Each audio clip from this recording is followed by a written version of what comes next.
ரோஹிணி சிக்குவாங்களா சிக்க மாட்டாங்களா அப்படின்னு தான் வந்து ரொம்ப காலமாக எல்லாரும் கமெண்ட் செக்ஷனில் கேட்டுகிட்டு இருப்பாங்க. ஆனால் இப்போல்லாம் வந்து என்னென்னா வந்து ஒரு முடிவுக்கு வந்துட்டாங்க. நம்ம வாழ்க்கையில் ஒரு தடவை 2 தடவை வந்து ஒரு விஷயத்துக்கு ஆசைப்படுவோம். ஒரு கட்டத்துக்கு மேலே என்ன ஆகிடும் அப்படின்னா அது நடக்காது, இது கிடைக்காது, நமக்கு கிடைக்க வாய்ப்பு இல்லை அப்படின்னு முடிவு பண்ணுவாங்கல்ல. அந்த மாதிரி வந்து பார்க்குறவங்க எல்லாருமே வந்து ரோஹிணி இப்போதைக்கு சிக்கிறதுக்கான வாய்ப்பே கிடையாது. அதுக்கு பதிலாக அட்லீஸ்ட் இந்த மனோஜுக்கு ஏதாச்சும் ஒரு கெட்டது நடந்துச்சு, இல்லை வந்து விஜயாவுக்கு ஏதாவது கெட்டது நடந்தால் பரவாயில்லங்கிற நிலைமைக்கு மக்கள் வந்துட்டாங்க. ஏன் அப்படின்னு வந்து பார்த்திங்க அப்படின்னா வந்து அந்த கதையை அப்படி தான் வந்து ஃபில்லர்ஸை வச்சும் புது புது ட்ராக்குகளை வச்சு மட்டுமே ஓட்டிகிட்டு இருக்காங்களே தவிர இருந்த ட்ராக்குக்கு எங்கேயுமே வந்து கொண்டு போகிறது இல்லை. இந்த வசீகரன், அதாவது தினேஷ் பிஏ வந்து பார்த்திங்க அப்படின்னா வந்து ஒரு பாட்டியை வண்டியில் போகும்போது தெரியாமல் இடிச்சிட்டாரு. உடனே போலீஸ் பிடிச்சி கூப்பிட்டு போனாங்க.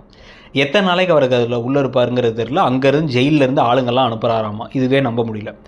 அந்த இவர் இப்போ ப்ரௌன் மணியுடைய ஃபோட்டோவை எல்லா டாக்ஸி டிரைவர்ஸையும் கொடுத்துட்டாச்சு. அதை வந்து அவரை கண்டுபிடிக்க போகிறோன்னாங்க. ஆனால் அவர் இப்போ வரைக்கும் கண்டுபிடிச்ச பாடக்கான அவருடைய ட்ராக்கே நிறுத்திட்டாங்க. இன்னொரு பக்கம் வந்து பார்த்திங்க அப்படின்னா வந்து கிறிஷை கூட்டு வந்து இங்கே வைக்கிற ட்ராக்கை வச்சு இப்போ சென்னைக்கு வர போகிறோம், கிறிஷை தத்தெடுக்க போகிறோன்னு சொல்லிட்டு ஒரு ட்ராக்கு தனியாக ஓடிக்கிட்டே இருக்க தவிர அதுக்கு ஒரு முடிவே இல்லாமல் கமா போட்ட மாதிரி போயிட்டுருக்கு. இது எல்லா சைட்லேயுமே வந்து ரோஹிணி மாற்றுறதுக்கான வாய்ப்புகள் இருக்குது. இல்லை அப்படின்னா வந்து ரோஹிணியுடைய அப்பாவோட பேர் என்னங்கிறத கூகுள் பண்ணி பார்க்கலாம். இல்லை வந்து அப்பாவுடைய கம்பெனி என்ன நடக்குது அப்படிங்கிறத மனோஜ் தெரிஞ்சுக்கிறதுக்காக பேரை கேட்க அப்போ மாட்டிக்கிற மாதிரி வந்து மாட்டிக்காமட்டாங்கிற மாதிரி ஏதாவது கொண்டு போகலாம். அதையும் கொண்டு வரல. இது எல்லாத்தையும் விட்டுட்டு இப்போ முத்துவையும் மீனாவையும் ஒரு வாரம் நல்லா இருக்க, 2வது வாரம் அடிச்சுக்க, 2வது வாரம் நல்லா இருக்க, 3வது வாரம் அடிச்சுக்க அப்படின்னு மட்டுமே கதையை கொண்டு போயிட்டுருக்காங்க.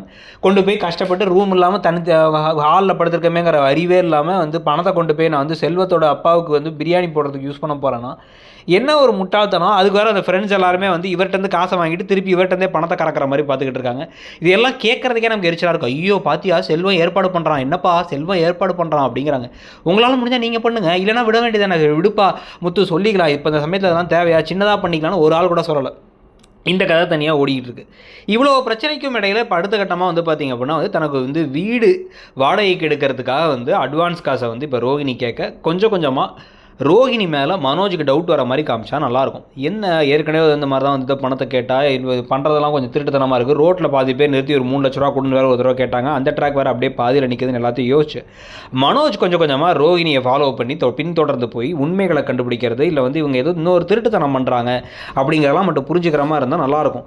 அவர் மனசை சந்தேகம் வந்து அதை வச்சு அவரே கண்டுபிடிச்சு அவர் வந்து ஒரு பெரிய இடியே தலையில் விழுந்த மாதிரி தன்னுடைய மனைவி நம்ம நினச்ச மாதிரி இல்லை ஏகப்பட்ட திருட்டுத்தனங்கள் பண்ணுறாங்கிறது தெரிய வந்தால் அதை எப்படி சமாளிக்க போகிறாங்க ரோஹிணின்னு கதையை கொண்டு போகிறதும் இன்ட்ரெஸ்டிங்காக இருக்கும். அப்படி எதுவுமே இல்லாமல் தேமேனு வில்லி மாட்டாமல் கெட்டவங்களுக்கு நல்லது நடந்துக்கிட்டு நல்லவங்களை அடிச்சுக்கிட்டும் உருண்டுக்கிட்டும் இன்னும் ஒரு ரூம் கூட இல்லாமல் இருந்து கதையை கொண்டு போகிறது வந்து டயர்டாக இருக்குது. பார்க்குறதுக்கு சலிப்பாக ரொம்ப அதிகமாகிட்டே வருது. அதுதான் கமெண்ட் செக்ஷனில் நிறைய பேர் நான் பார்க்கறதே நிறுத்திட்டோம், இல்லை நாங்கள் எப்போயாவது தான் பார்க்குறோம், ஓட்டி பார்க்குறோன்னு சொல்கிறாங்க. நீங்களும் அந்த மாதிரி என்ன நினைக்கிறீங்கிறத கமெண்ட் செக்ஷனில் சொல்லுங்கள். தேங்க்யூ.